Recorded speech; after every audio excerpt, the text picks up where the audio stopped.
asset allocation, and healthcare.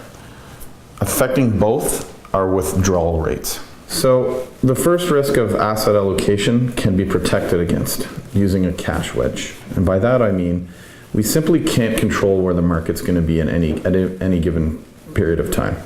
But if we control against that by protecting some of the money that we're going to need over the next few years, we no longer put our investment money at risk.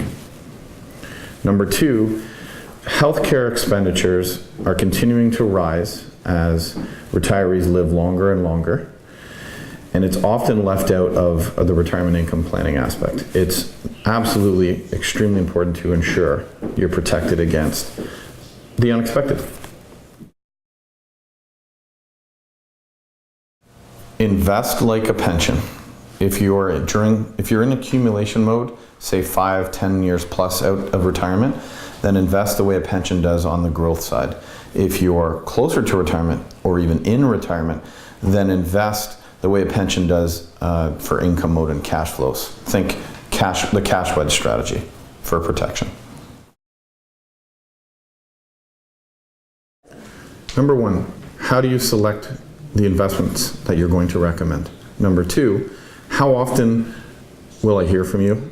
And number three, how are you compensated?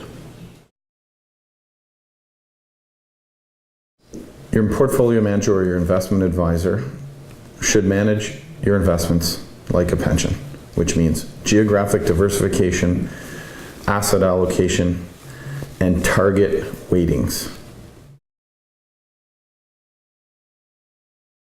For your retirement income planning, you should be meeting with your advisor in person at least once per year. For some relationships, that may be as much as quarterly, but you should definitely be speaking at the very least quarterly and having annual reviews. Compensation is a measure of the type of advisor you work with. Some advisors and clients or investors prefer a fee-based arrangement. Some prefer a fee for planning. Some prefer transactional commissions. Regardless, it's important that it works for both you as the investor and for your advisor for their business model.